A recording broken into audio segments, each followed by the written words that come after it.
Aditya Warman, Api dari Gunung Emas. Prolog, Bayi dari Darah Dua Dunia. Di sebuah malam yang sunyi di tepian Sungai Batanghari, bulan purnama menggantung di langit. Suara serangga malam berpadu dengan gemericik air, menjadi saksi lahirnya seorang bayi lelaki. Para pendeta yang hadir berbisik satu sama lain, sebab kelahiran itu diyakini membawa tanda besar bagi tanah Sumatera. Bayi itu dinamai Aditya Warman.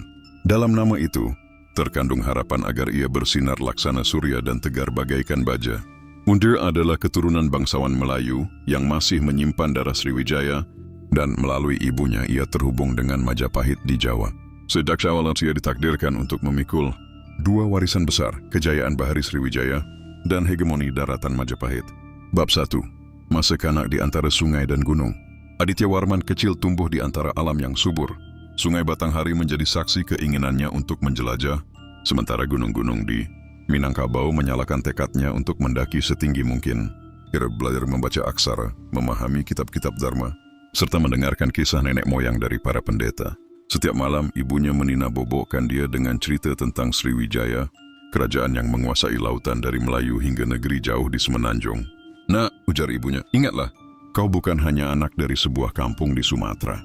Kau adalah darah yang mengalir dari raja-raja besar. Kelak tanah ini akan menunggu kepemimpinanmu." Sejak kecil ia juga menunjukkan keberanian. Pernah suatu ketika ia menantang arus deras sungai, berenang lebih jauh dari teman-temannya. Ketika kembali, tubuhnya gemetar, tetapi matanya menyala penuh tekad. Bab 2, ke Jawa, belajar dari Majapahit. Ketika beranjak remaja, ia dibawa ke Jawa untuk belajar di lingkungan Majapahit. Di sana ia menyaksikan sebuah kerajaan raksasa yang teratur, penuh upacara, dan diperintah oleh seorang raja muda, Hayam Wuruk, serta seorang mahapatih yang melegenda, Gajah Mada. Ia belajar seni perang, strategi diplomasi, dan tata pemerintahan. Ia bahkan turut serta dalam beberapa ekspedisi Majapahit ke daerah seberang. Di antara pelajaran itu, hatinya sering berbisik, "Majapahit memang perkasa, tetapi tanahku pun kaya. Sumatera punya emas, punya gunung, punya sungai, dan punya jiwa yang tidak akan tunduk. Suatu hari aku akan kembali." Kedekatannya dengan para pejabat Majapahit membuatnya dikenal sebagai seorang bangsawan yang berwawasan luas. Namun ia tidak pernah lupa pada tanah kelahirannya. Bab 3. Sang Duta ke Tiongkok. Dalam usia dewasa, Majapahit mengutusnya menjadi duta ke negeri Tiongkok. Ia membawa persembahan emas dari tanah Sumatera. Di hadapan istana dinasti Yuan, ia berbicara dengan penuh wibawa. Kaisar Tiongkok terkesan, mencatat namanya dalam arsip sebagai penguasa Sanfoki, sebutan mereka untuk Sriwijaya. Hubungan diplomasi itu menguatkan kedudukannya. Aditya Warman bukan sekadar bangsawan Majapahit, tetapi seorang penguasa potensial di tanah seberang. Ia pulang dengan membawa nama besar dan legitimasi. Dalam hati, ia tahu saatnya sudah dekat untuk membangun kembali kejayaan di tanah leluhurnya. Bab 4. Pagaruyung, negeri di Gunung Emas. Tahun 1347 menjadi tonggak penting. Aditya Warman dinobatkan sebagai raja di Melayu dan Minangkabau. Alih-alih membangun pusat kekuasaan di pesisir, ia memilih pedalaman yang kaya emas, Pagaruyung. Letaknya strategis, dikelilingi gunung, hutan, dan sungai yang menghubungkan hulu dan hilir. Dari sanalah ia menguasai jalur perdagangan emas. Para pedagang India, Arab, dan Tiongkok rela mendaki jalur sulit demi memperoleh emas yang disebut sebagai air kehidupan tanah Sumatera. Di Istana Pagaruyung, Aditya Warman mendirikan pusat kebudayaan. Ia memadukan ajaran Buddha Tantrayana dengan adat Minangkabau. Banyak arca dan prasasti dibuat untuk meneguhkan posisinya. Salah satunya adalah arca perunggu besar dirinya sebagai perwujudan Bodhisattva Manjusri. Bukti bahwa ia ingin dikenang sebagai raja sekaligus pelindung Dharma. Bab 5. Hukum, adat, dan pedang. Pemerintahannya keras tetapi teratur. Ia memperkuat hukum adat Minangkabau, menyusun aturan tentang tanah, warisan, dan hubungan antar kaum. Ia ingin memastikan masyarakatnya kokoh bukan hanya dengan emas, tetapi juga dengan aturan hidup. Namun ia juga seorang prajurit. Ketika ada kerajaan tetangga yang mencoba menentang, ia tidak ragu mengirim pasukan. Kisah menyebutkan ia pernah memimpin langsung perang di pedalaman, memperlihatkan keberaniannya. "Aku bukan raja emas yang hanya duduk di singgasana," katanya kepada para prajurit. "Aku adalah pedang yang akan melindungi tanah ini. Jika kita biarkan musuh masuk, emas kita hanya akan jadi abu." Rakyatnya melihatnya sebagai pemimpin yang keras, tetapi adil. Ia menindak tegas siapa saja yang melanggar hukum, bahkan bangsawan sekalipun. Bab 6. Bayangan Sriwijaya. Meski Pagaruyung berdiri di pedalaman, Aditya Warman terus menekankan bahwa ia adalah penerus Sriwijaya. Ia mengirim utusan ke luar negeri, menjaga hubungan dengan Jawa, Tiongkok, dan negeri-negeri seberang. Ia ingin rakyatnya merasa sebagai bagian dari sebuah warisan besar, bukan hanya kerajaan kecil di pedalaman. Setiap kali ia berbicara kepada rakyat, ia mengingatkan, Sriwijaya pernah menguasai laut. Aku tidak mencari laut, tetapi aku mencari kekuatan jiwa. Jika kalian berdiri bersama, kita tidak akan kalah oleh siapapun. Bab 7. Senja di Pagaruyung. Menjelang akhir hayatnya, Aditya Warman lebih banyak merenung. Ia melihat Pagaruyung tumbuh sebagai negeri yang makmur. Ia menyaksikan adat Minangkabau yang semakin kuat, perdagangan emas yang terus ramai, serta pengaruhnya yang tetap besar meski jauh dari pesisir.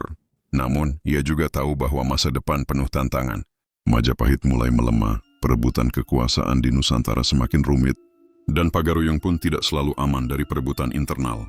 Pada tahun 1375, Aditya Warman wafat di tanah Minangkabau. Tangis rakyat terdengar hingga ke lembah dan gunung. Ia dikenang sebagai raja yang memadukan emas, adat, dan dharma. Apa yang dilakukan Aditya Warman semasa hidupnya?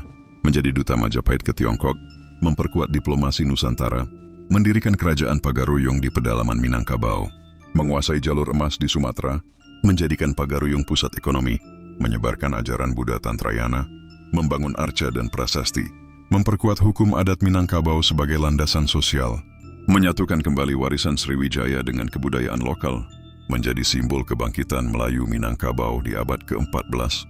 Epilog, Api dari Gunung Emas. Nama Aditya Warman tidak hanya hidup dalam prasasti atau arca, tetapi juga dalam ingatan rakyat Minangkabau. Ia adalah raja yang menjadikan emas bukan sekadar harta, melainkan sumber kekuatan untuk membangun negeri. Di antara gunung-gunung Sumatera Barat, rakyat masih mengenang kata-katanya. Tanah ini adalah tanah emas. Jangan pernah menjual jiwa kalian demi keuntungan sesaat. Selama sadat berdiri, selama emas mengalir, Minangkabau akan tetap hidup. Tindakan dan pencapaian Aditya Warman. 1. Menjadi utusan Majapahit ke Tiongkok. Ia pernah dikirim oleh Majapahit sebagai duta resmi ke Kekaisaran Tiongkok, dinasti Yuan. Dari catatan Tiongkok, ia tercatat sebagai Raja Muda Sanfochi, Sriwijaya, yang memperlihatkan wibawanya sebagai pewaris Sumatera. 2. Mendirikan kerajaan Pagaruyung di Minangkabau. Pada tahun 1347, Aditya Warman dinobatkan sebagai raja di Sumatera bagian tengah. Ia mendirikan pusat kekuasaan di pedalaman, bukan di pesisir, dengan ibu kota di Pagaruyung. 3. Menguasai jalur perdagangan emas. Ia mengendalikan tambang emas, Minangkabau dan jalur perdagangannya melalui Sungai Batanghari. Pagaruyung pun berkembang menjadi pusat ekonomi dan politik di Sumatera. 4. Menguatkan pengaruh agama Buddha Tantrayana. Ia adalah penganut Buddha Mahayana aliran Tantrayana, mendirikan arca-arca Buddha dan Hindu Buddha. Salah satunya arca dirinya sebagai Bodhisattva Manjusri, membawa pengaruh spiritual kuat pada masyarakat Minangkabau. 5. Meninggalkan banyak prasasti dan arca. Banyak prasasti ditemukan di Sumatera Barat dan Jambi, menandakan luasnya pengaruhnya. Peninggalannya menunjukkan gabungan antara tradisi Minangkabau, Sriwijaya, dan Majapahit.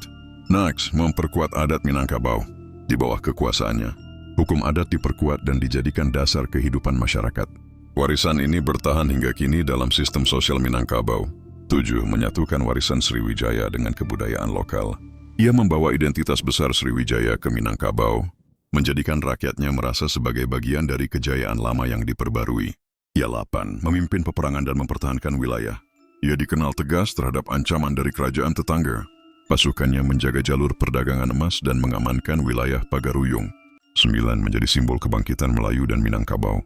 Di abad ke-14, ia berhasil menempatkan Minangkabau sebagai kekuatan penting di Sumatera. Pagaruyung menjadi pusat politik, ekonomi, dan budaya yang diakui oleh kerajaan-kerajaan lain. Singkatnya, Aditya Warman adalah raja yang berhasil menggabungkan kekuatan emas, adat Minangkabau, dan warisan Sriwijaya sehingga namanya tetap dikenang hingga hari ini. Seorang raja tidak boleh hanya duduk di singgasana menunggu laporan. Ia harus mendengar bisikan tanah, suara sungai, dan jerit rakyat. Dari sanalah ia tahu apakah negerinya sejahtera atau sakit. Kekuasaan tanpa dharma adalah pedang tanpa sarung, tajam, berbahaya, dan tak mengenal arah. Maka aku memilih memerintah dengan hukum adat dan dharma, agar pedangku hanya terhunus ketika rakyatku terancam. Sriwijaya pernah menguasai laut, kini aku menjaga gunung. Air mengalir dari hulu ke hilir, membawa emas dan harapan. Jika kita menjaga hulunya, maka hilir pun akan tetap hidup. Aku bukanlah raja untuk diriku sendiri, melainkan penjaga adat yang diwariskan leluhur. Barang siapa melanggar adat, ia melawan jiwanya adat sendiri, sebab adat adalah akar yang membuat pohon kehidupan ini tidak tumbang. Tanah Minangkabau adalah emas yang tidak hanya berkilau di mata pedagang, tetapi juga di hati rakyatnya. Jika emas ini hanya diperdagangkan tanpa dijaga dengan adat dan dharma, maka ia hanyalah debu yang hilang tertiup angin. Ketika aku tiada, jangan tangisi jasadku. Tangisilah jika emas kalian dirampas, adat kalian dilupakan, dan tanah ini kehilangan jiwa. Selama kalian menjaga itu, maka aku akan hidup di setiap gunung, sungai, dan jiwa Minangkabau. Seorang raja bukan hanya pewaris darah bangsawan, tetapi juga pewaris beban leluhur. Aku mewarisi Sriwijaya, bukan untuk bermegah, melainkan untuk memastikan cahaya mereka tidak padam di tanah Minangkabau. Aku melihat masa depan tidak hanya pada prasasti yang ditulis di batu, tetapi pada hati manusia yang hidup dengan adat. Prasasti bisa hancur, tetapi adat yang dipegang teguh akan membuat nama kita abadi. Banyak yang mengira kekayaan negeri ini hanya terletak pada emas. Mereka lupa, emas hanyalah harta bumi, sementara persatuan adalah harta jiwa. Tanpa persatuan, emas hanyalah beban.